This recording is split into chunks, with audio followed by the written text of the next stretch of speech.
In this video, we're going to take a look at Stephen's speech to the Sanhedrin.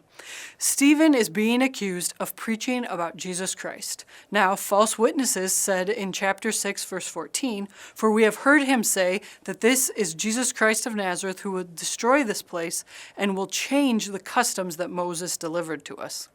Now, it's Stephen's opportunity to set the record straight.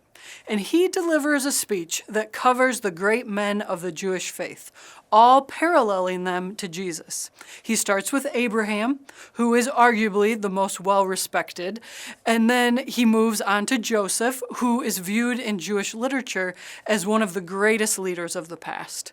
Stephen parallels Joseph's life with the life of Moses, and a main thread that Stephen weaves throughout this entire speech is that God reveals himself outside of the Holy Land, and Israel rejects its deliverers. What Stephen is doing is he is laying out connections because these great leaders within the biblical leaders as he prepares to connect them to Jesus. At this point in the speech, Stephen is preaching like one of the great prophets of the Old Testament. In Greco-Roman time, at the end of the speech was when all of the emotion really came to a boil, came to the climax. He's not just defending his own position, he is convicting those that sit before him as false witnesses and judges.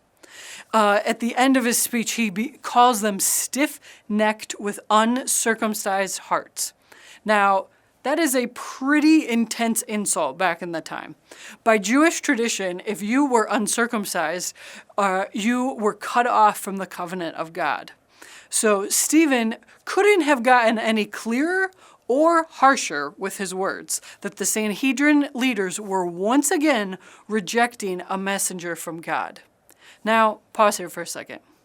How would you respond if you were a leader in the Sanhedrin? You're the most highly respected for your knowledge of the Torah. You've been schooled on Jewish history, and now you've been insulted. I would hope that I would have a soft heart to hear correction, but odds are fleshly human nature would kick in, and that is exactly what happens here.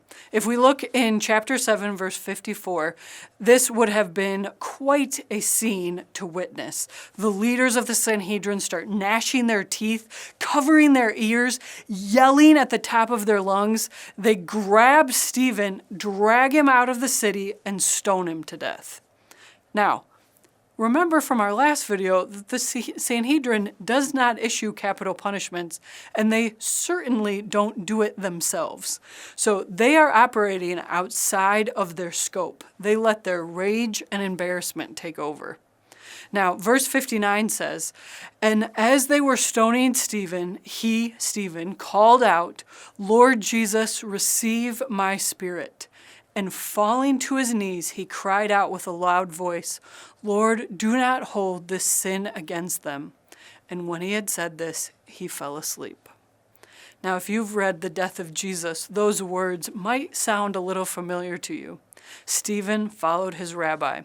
He followed Jesus' lead all the way to death. Jesus modeled how to die, and Stephen followed in those footsteps. So here's our takeaway for today. Are you ready to defend your faith? Now, there are technically two groups defending their faith in this story. Now, I'm not talking about the way that the Sanhedrin defended their faith with yelling and stones, but we do want to follow the way that Stephen defended his faith. There's nowhere in this text that says that Stephen was given days, weeks to prepare a well-thought-out speech on why he believes what he believes. Stephen was ready to calmly and decisively lay out his faith for others, and then he was ready to die for that faith. I'm going to end with the words of Paul that he wrote to his apprentice Timothy in 2 Timothy 4. It says, "Preach the word, be ready in season and out of season, reprove, rebuke, and exhort with complete patience and teaching. For the time is coming when people will not endure sound teaching, but having itching in their ears, they will accumulate for themselves teachers to suit their own passions, and will turn away from listening to the truth and wander off into myths. As for you, always be sober-minded, endure suffering, and do the work of an evangelist. Fulfill your ministry. So let those words just continue to wash over you as you go about your day, and be ready in season and out to defend your faith.